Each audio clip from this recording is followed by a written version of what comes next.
Hello everyone, welcome back to the FPL Engine YouTube channel. Now in today's video I'm going to be talking you through how my game week 9 went, which if you couldn't tell, it's not gone amazing, and I'm going to be giving you some insight onto my transfer plans for FPL game week 10. Yes, so as I said before, game week 9 has been a bit tragic, to be honest. It didn't look too bad until the Spurs game. I was on a small red arrow and I'd accepted it. I thought, Ndai, Tarkovsky, they can bring me out of this maybe. Maybe Ndai gets a little return, gets me into a small green arrow, or just minimises the red arrow. Yeah, that didn't happen, and if you look at my bench, one man has 23 points, being Mickey van der Ven. Yeah, it's really not great. I think this could be one of the worst moments playing FPL ever, benching a 23-pointer. I don't think it gets worse than that. Honestly, thoughts go out to the people who had Rodon as well, because that is just unbearable looking on your bench and seeing Van der Ven and Rodon. One thing I will say about this is most engaged managers, most managers that are actually good at the game, and people will say this sounds salty, I understand that if you've played him, fair enough. If you played him and you've got the points, fair enough. Most engaged managers either don't own him or did not play him, and I feel like in a way that is still the right option because, Everton not conceded from a set piece. Van der Ven, all of the Spurs fans say it, everyone says it, he's not good at headers, he's not good at DEFCON. The only thing he's really good at is clean sheets, and Everton away, you never normally get a clean sheet, so you can understand the benching decision, and for him to go and get a brace, I remember I saw Van der Ven goal, I thought, oh God, it can't get worse. It can. Guess what? Next few minutes, Van der Ven goal again. He's got a brace. Can Eliman Ndai do anything? No, he can't, because Beto is next to useless, so Ndai doesn't get anything, and Van der Ven does get a clean sheet. It's unfortunate, it's very unlucky, but you can't change anything. It has given me a giant red arrow of literally over 200k, which is really painful. 40 points all round. It's a terrible week. And with 4 free transfers, I'm definitely going to be using some. And in fact, I already have used some. I've just noticed I've accidentally put Mateta into this. It's because I've gone early on him. I will talk about that. But I did have João Pedro this week. It doesn't change the points. He's still got 2 points. But yeah, I did actually have João Pedro this week, not Mateta. But yeah, just a little bit on João Pedro. Why I have decided to go early to Mateta. First of all, I was going to be priced out of, getting other moves, doing stuff I want, getting better players into the midfield. But yeah, I'll talk more about that in a bit. I just want to get onto the rest of the team first. But just on João Pedro quickly, I just think he's not good enough. I understand the fixtures are good, but sometimes in FPL you just have to look past the fixtures. And knowing my luck, he'll score a hat-trick v Tottenham now, but I just think he doesn't look good. He looks pretty terrible. The guy just does not take shots. And if I'm getting a Chelsea asset, I would much rather Enzo Fernandez. So, yeah, just not for me, really. David Raya, Gabriel, just so good. Gabriel, I don't retract the statement from last week or the week before. I do think he is the best defender in the game. He hit the woodwork. He could have had an assist. He was one off DEFCON. It's a really what-if game, and it is annoying seeing him not pick up any of them points, but it's just one of them weeks where nothing was really going my way. So it is what it is. I'm going to try not complain, but when you have Mickey van der Ven with 23 points on your bench, it is very hard. Senesi getting a clean sheet, back to the clean sheets. Another yellow card though, causing him to not hit DEFCON. I think we do see this when people get yellow cards. It makes them back off a bit. We saw it with Tarkovsky a few weeks ago. I think they just don't want to go in for as many tackles, which is fair. It does make sense because, it could lead to them being sent off. But I still do think Senesi is just a nice little lock in the team, a nice little keep, because Bournemouth's defence looks great. And yeah, he's easy to rotate in and out. He's not too expensive. He's not too cheap. So he's a nice price point, and he gets nice points. Tarkovsky, he is one of the players that I have got out this week. I cannot deal watching that Everton defence anymore. Again, knowing my luck, they'll probably keep a clean sheet now, which is just brilliant. But we're going to try and move on from him. He's been very disappointing. Bruno Fernandes hitting DEFCON. I still do think he's just a good player. Is Mbeumo better? Probably, value for money wise. He probably is better. But, Bruno's just consistent. He's on penalties. He should have had a penalty. He should have had a goal in that game. He hit the woodwork versus Liverpool. He hit the woodwork versus who was it, Sunderland. So yeah, he's just coming really close and just not getting that points. But I think when he starts getting them points, they're going to keep flowing, hopefully. And with his DEFCON potential, with his penalties, he just has so many routes to points, and it's really what you like to see in a player. Moises Caicedo, definitely one I'm not a big fan of. I did get him on wildcard just to switch in and out when he was only 5.5 mil, so I've made a bit of profit on him, but I benched him the only week he's got points, which doesn't really make a difference. So Caicedo, I am looking to get him out, to be honest. But then again, you've got Reinders. There's so many issues in this team, really. There is a lot of issues. Even Van de Ven, I don't want Mickey Van de Ven, and that might sound crazy after he's gone and done that, but for me, he's just not worth it. I mean, he's got absolutely no avenues to points. Everton were really poor. Normally, he doesn't score headers. I might have to play him this week, but against Chelsea at home, I really don't want to. I don't think there's clean sheet potential. I don't think there's DEFCON potential. I mean, I just really don't want him. I'm to be honest, I still really don't rate him as an asset. I only had him for the Wolves game. I benched Gabriel. Another mistake this season. Mickey van der Ven doesn't keep a clean sheet and Gabriel scores. This season's really, really not gone well. I think it started quite well for me. I was happy where I started off. It was green arrow after green arrow. And then I feel like ever since that Gabriel benching, ever since wild card, really, it's just sort of gone downhill. Did I make some mistakes on the wild card? Yeah, definitely. And another thing I actually want to say, I doubled up on a lot of teams on wildcard. Now, I don't like doing this. This is just because I feel like when you spread out the funds into different teams a bit more, instead of having double United, double Arsenal, double Chelsea, double City, things like that, double Bournemouth. I don't have double United, but you know what I mean. Instead of doing things like that, I feel like spreading it out a bit more gives you more routes to points, having more penalty takers, stuff like that. And that's another thing. I need to start taking my own advice, because I always say to people, get penalty takers, make sure you have as many penalty takers as possible. And then I don't pick penalty takers. I mean, what am I doing? I don't know. I really don't know. I guess we thought Gyökeres was going to be on pens. João Pedro, I thought he was going to be on pens. So, yeah, to be fair, I did try and pick them. But, I mean, I got the 50-50s wrong. And that just sums up what's been going on this season, really. Just nothing going in my favour. Antoine Semenyo, yeah, I was expecting more from him against Forest, to be fair. But he's not going to return every week. And a nice little clean sheet point. Honestly, we take that this week. It's more than anyone else is getting me. Iliman Ndiaye, I just think he's such a good player. And having Beto in front of him is such a waste, because he could have had about 300 assists in that Tottenham game, but Beto there he doesn't add anything. He just cannot finish. It's awful. But yeah, I think Beto's finishing is awful. And when he whipped out that bicycle kick, I thought maybe it's finally it. This could be the moment. Nope, it's still not the moment. He's missed again. I mean, I've been calling Vicario awful for the past few weeks, and he's made some great saves in that game. So yeah, I have to hold my hands up and say I was wrong. I mean, I've been calling Van de Ven a bad option, even though he's in my team. He's just been sat on the bench every week, and it's been fine until now. And yeah, I just think what I want to do with my team is sort of, instead of spreading the funds round, which this is another mistake I think I made on wildcard.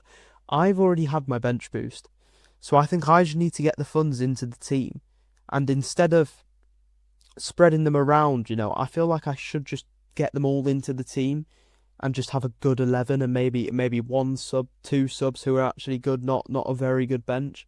Erling Haaland giving me my first captaincy blank of the season. To be fair, I think in game week 9 it's quite good to have a captain return for 8 weeks straight.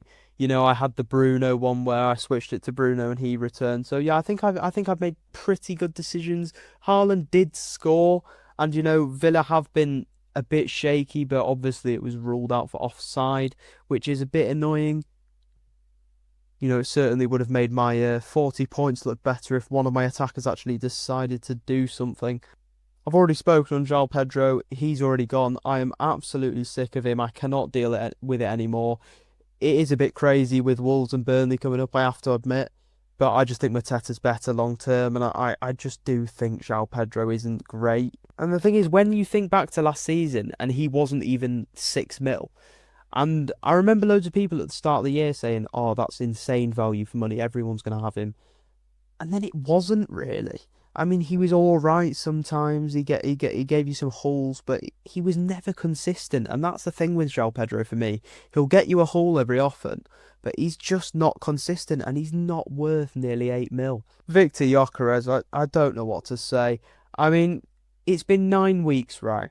I've had 4 with Gyökeres, and I've had 5 with Watkins. So if you actually think about it this way, I've had 18 points, right, from 2 different 9 million strikers in 9 weeks. I mean, that is unbelievable. That is, I mean, just look at him. He's just terrible. No, in fairness, that might be a bit harsh. I just think Arsenal don't play to his strengths, and until they start doing that, even Saka, Arsenal attack just isn't worth it, and you may as well just triple up on the defence. Will I do that? I don't know, really. I might. I wish I did now, obviously. Well, yeah, for obvious reasons. If I went Voltemada or Mateta instead of Gyökeres and went a Timber over a Tarkowski, the team would be flying right now. But yeah, unfortunately, I didn't. So we have to move on from the mistakes, I guess. Just quickly on the bench, still happy with Dubravka. He's completely fine for me. Tijani Reinders, I want him gone, like now. So yeah, he's definitely one that needs to be looked at. Mickey van der Ven, as I said, I'm not too fussed. Again, if Anderson's fit, he's going to be on the bench again. So yeah, no, if imagine he hauls again, Jesus, that'll be quit FPL stage if he hauls again. Yeah, no, and Anderson, as I said, I really hope he's fit for this week because that's a brilliant fixture to have. And I Fulham just look a lot better with him. He commands the defense better, so I hope he is there. If not, it is what it is. We're gonna have to play Van der Ven or bring someone in. Yeah, I did yap for quite a while there. I'm going to be honest, but it's for obvious reasons. I mean, just look what happened this week. It's a lot needs to change, I'll say that. So as you can see on the screen now, I have gone early on 2 transfers, one being Mukiele and one being Mateta for João Pedro and Tarkowski. Mukiele just frees up quite a lot of money, Tarkowski really wasn't doing it for me, and Jean-Philippe Mateta seems a lot better, and I did get in through before the price rise. Van der Ven, ideally, as I said, I wouldn't play this week. It will be Anderson. And yeah, that team looks all right. There's definitely things I would change, though. One being probably Tijani Reinders out for either Ismaila Sarr or Enzo Fernandez. We'll put in Sarr for now, since I think he's got the better fixture. And then it would most likely be Caicedo on the bench. And that does make the team look a lot better. I'm not going to move early on that, though. I'm going to wait with because I do have 2 more free transfers in the bank, so I am going to leave it. Hopefully, I'm going to be praying there's no injuries. Jean-Philippe Mateta is fine. All of my team's fine. And we should be all right. But yeah, that is sort of what I'm planning to do. I do just really like Enzo Fernandez though, and I think I might want to spread it out, get another penalty taker, and I feel like going to Enzo is a likely pick I could go to. If I really don't want to play Van der Ven, and say Anderson's back in, a week or two, he's got Sunderland in week. I don't know what week it is, but I think it's very soon. It should be week 12. Yeah, he's got Sunderland at home in week 12. Now, I understand that Sunderland is a really, everyone's making out like it's a really hard fixture at the moment, but Sunderland at home still just seems nice to me. So that week he'd go in. Senesi's got West Ham at home. That would be really nice to have. However, if he is, if he's out, injured, gone, I think Chris Richards is definitely a good pick instead, just because he's good for DEFCON. He's playing for a solid Palace defense. And yeah, would I rather a Daniel Munoz? Yes, definitely. But with some of the moves I'm about to talk about, I just don't know if it's viable to get Daniel Munoz. So just coming back here, say I've made that one move. What I could do is then roll a transfer into the next week, and then this is where I would take Victor Gyökeres out for either Danny Welbeck or Thiago. Let's go Thiago for now, if I can spell his name right. There we go. Let's go Thiago for now. And oh, I've done it wrong. Never mind. There we go. Right, we're getting Thiago for now. We would then sub in Caicedo, but we're not going to keep Caicedo. We're going to do Caicedo to either Sarr or Mbeumo. I do like Sarr, but I do really like Mbeumo. Maybe Mbeumo could wait one more week, though, because I'll show you what I'm thinking play Senesi, and instantly that team does look really nice for this week. I mean, you could even play Thiago over one of these midfielders if you really wanted to. And the thing is, doing it like that, what that allows me to then do is this week, I mean, just look at the team. If I don't want Ndai, which I like Ndai, I'll probably still want him, but say I don't, I can always just change him to Brian Mbeumo if we can find him. God, I'm not very good at typing these names in quickly, but yeah, if I want to that week, I can definitely just go and change him to Brian Mbeumo, and then instantly this team in game week 12 looks really, really nice, especially if Anderson's fit.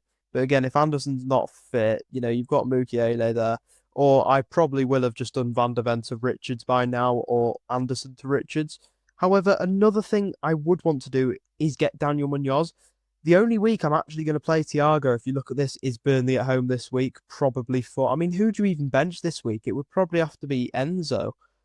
I'm not totally confident benching Enzo Fernandez against anyone. I understand it's Arsenal, but I still really don't know. So, do I need that forward, saying my bench booster's gone? Probably not, to be honest, if I'm going to play five in the midfield.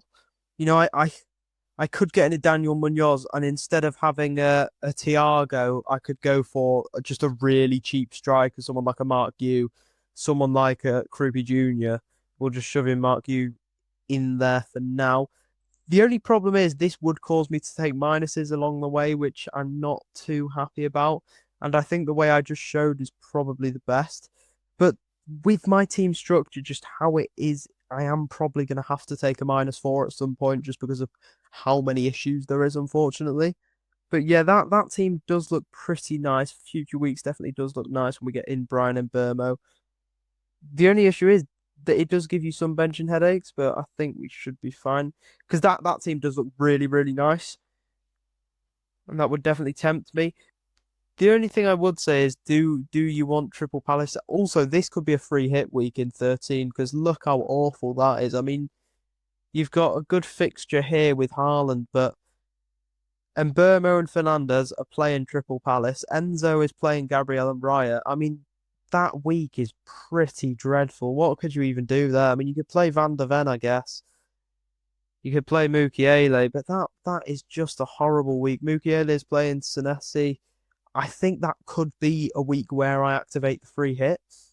But yeah, as I said, I'm not totally decided on what I do yet. I think it's definitely likely I get in either Enzo or Sarr as my final transfer, and then I roll the next one on to have two next week. Because I don't want to spend all of them if possible, because I want to leave my options open for whatever I want to do. But yeah, I think that's definitely the most likely thing I do. And, with Enzo's record against Tottenham, I feel like I could be tempted to go for him because, as I said earlier, I like having people from different teams. I love penalty takers, and in there you've got one, two, maybe three if Kluivert's not on the pitch, four, five, six, and again if Saka's not on the pitch, that's seven penalty takers.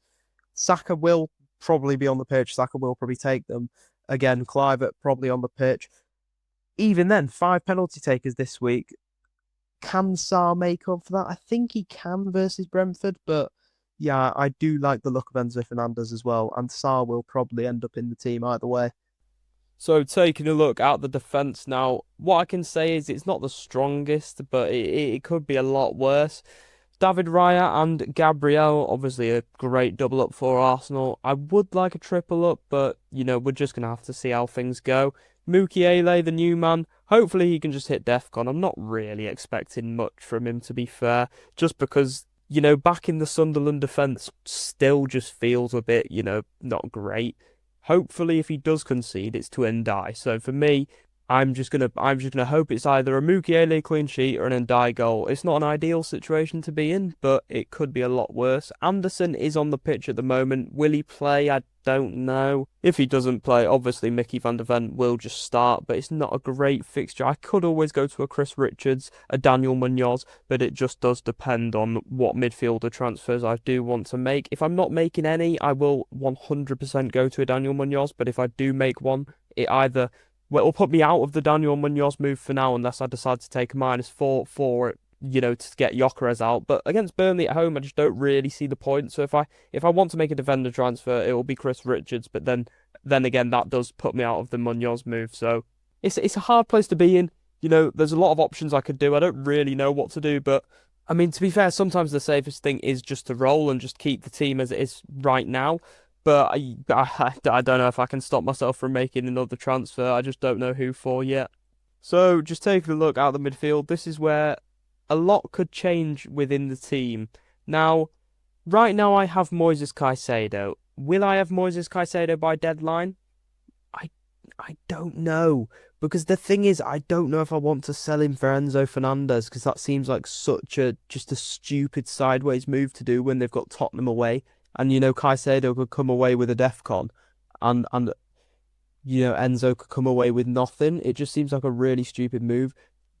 But then again, I wouldn't want to get rid of Tijani Reinders because benching Caicedo just seems stupid. So I don't know. I feel like it would have to be Reinders though and Caicedo on the bench for a week. But, you know, if he scores some points, that would be annoying. So this is my issue really. Do I want a Sarr? Do I want an Enzo? Do I want a Brian Mbeumo? Or do I just want to keep that midfield for one more week and get in a Daniel Munoz? I really don't know. Make sure to leave in the comments section what you guys think is better, by the way, because I really am stuck on this one. It's either Daniel Munoz or a midfielder instead of Caicedo / Reinders. But yeah, apart from that, we've got Bruno Fernandes. I still really like him as a pick. Will I end up with Ryan Mbeumo as well? Yes, I think so. I think the good bring-in point is either, well, this week or the Everton at home game. He's got West Ham at home in there. That's going to be a great double up, hopefully. So yeah, I do really like Brian Mbeumo. As a Manchester United fan, it's really refreshing to see a player like him and Matheus Cunha, even Sesko. All three of them have just been absolutely amazing so far, and I am loving to see it. Antoine Semenyo, nowhere to go for him just because he's Antoine Semenyo. Will he leave in the long run? Doubt it, because the fixtures get nicer again, so I think he is just a long-term hold unless of any injuries. Iliman Ndiaye, again, I really like him. Could I see him leaving the team for Sarr or Mbeumo eventually? Yes, definitely. When the fixtures turn and with that Man U away game, I can definitely see him leaving the team. But for now, I really like him. Fulham at home next week. It seems like a great fixture to have at the moment as long as Anderson's still out. So in a sense, you want Anderson to stay out. But yeah, no, it'd be lovely if he could return for this week, because that would make my life a lot easier, but I just don't know if he will be. Erling Haaland, Victor Gyökeres, and hopefully coming in to save the rank, I'm praying, Jean-Philippe Mateta. Now, I have gone early. All we can do is just hope for the cup games, hope no one gets injured, hope it's all fine. If it was like a Gyökeres injury, to be honest, at that point you just end up taking a -4, getting Daniel Munoz, getting a Mbeumo or Sarr, and also an Enzo Fernandez, and it would be alright. If it's a Mateta injury, that's a bit different. That completely messes up all my plans. And you know what? I'm just going to not talk anymore, because I know this video's dragged on, and I'm just going to hope it doesn't happen. But yeah, no, sorry for the rant. I've gone on quite a lot there, but if you're in my position, if you've also benched Mickey van der Ven, you can probably tell why. So yeah, it's not been a brilliant week. Hopefully we can revive it next week. Hopefully we can get back into the top 500k, because I was really happy with the progress. No captaincy blanks, you know, green arrows every week. We've had an awful red arrow of over 200k. We're out the top 500k. We've had 2 consecutive red arrows. My first red arrow of the season came a week before that one. So we had green, green, green, green, green, red, green, red, red. So it's been pretty poor in the last few weeks. You know, this always happens in the season. You always drop off at some point, but it's just about how you come back. So hopefully I can come back. I don't know if I can, but we'll try. But anyway, yeah, thank you for watching the video. If you have stayed for this long, I doubt anyone can actually be bothered. But if you are still here, then fair enough. Thank you very much. Make sure to smash that like button and subscribe, and I will see you in my next video.